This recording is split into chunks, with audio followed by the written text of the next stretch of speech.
On the day of my coming-of-age ceremony, all three of my fiancés showed up with the worst reports from their family-run businesses. My father had declared that I would marry the one who could bring the greatest benefit to our family. However, all three of them had already fallen for a penniless scholarship girl named Amelia Jones, and none of them wanted me. In my previous life, I kept them close, mentored them, and poured my resources into helping them rise. By the time they had each become powerful men in my family, they repaid me by framing my father, getting him arrested, and making him age more than 10 years overnight. He was dragged to prison. Me? They hired a crew of street thugs to brutalize me, leaving me to die while my private photos spread across the internet. As life slipped away, I heard their sneering voices. Did you really think we ever liked you? Everything we did was for Amelia. If you hadn't chained us to your side, we'd have married her long ago. We'd have a house full of kids by now. You and your father ruined her future. She couldn't afford college because of you. She had no choice but to jump. Then I opened my eyes. Reborn on the very day of my coming-of-age ceremony. I pulled my father aside, looked him in the eye, and said, "I'm an adult now. Throw them out. Strip them of every business and every asset we gave them. I'm not choosing any of them. I chose Bruce Sullivan, the Don of the Sullivan family." My father, Howard Chapman, stared at me, his eyes wide with disbelief. "You threw a fit when I suggested marrying you off to the Sullivans, insisting on breaking it off with Bruce. What's changed your mind now?"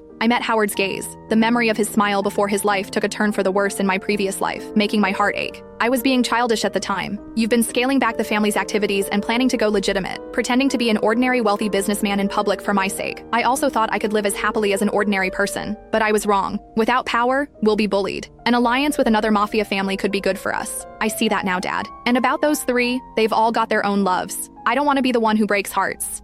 Howard let out a relieved breath and affectionately patted my shoulder. "I always said you were a visionary, my girl. I'll head over to the Sullivans right away to sort out your marriage. And if they don't see sense, I'll move heaven and earth to get you what you want." Watching him put on his act, I could not help but chuckle. The same Howard who doted on me ended up in such a mess because of me in my previous life. In this life, I was determined to rewrite our stars. I clenched my fists, fighting back the tears. Before I could speak again, the door flew open, and the three men stormed in, encircling me. Yoel Henderson, right in front of me, gripped my shoulders with urgency, his fingers pressing so hard I winced. "Shirley, you've got to tell me. Who are you choosing? It's not me, is it?" Yoel had been my right-hand man, the one I had banked on in my previous life, giving him nearly half of our resources to rise to the occasion. However, the moment he became underboss, he turned on us, stealing secrets that led to our ruin. I gave him an icy stare, my lips curling into a sneer. My reaction only served to enrage them further, their faces contorted with fury. "Surely it doesn't matter who you pick. We're not sticking around," one spat out. "I'll see to it that you end up all alone. We're sticking with Amelia. She's not some pampered principessa like you. She needs us by her side." As they spoke with such conviction, I, who had been on the verge of announcing my engagement to Bruce Sullivan, could not help but smirk. "I've decided not to make any announcement today." Their anger boiled over, and Yoel's grip on my hand tightened. "You guys sure are hot-headed," Howard noted dryly. At Howard's intervention, the three men instantly bowed, their demeanor shifting to that of well-behaved boys. Yoel, begrudgingly, hung his head and spoke with a firm voice. "Don Chapman, we owe you a lot,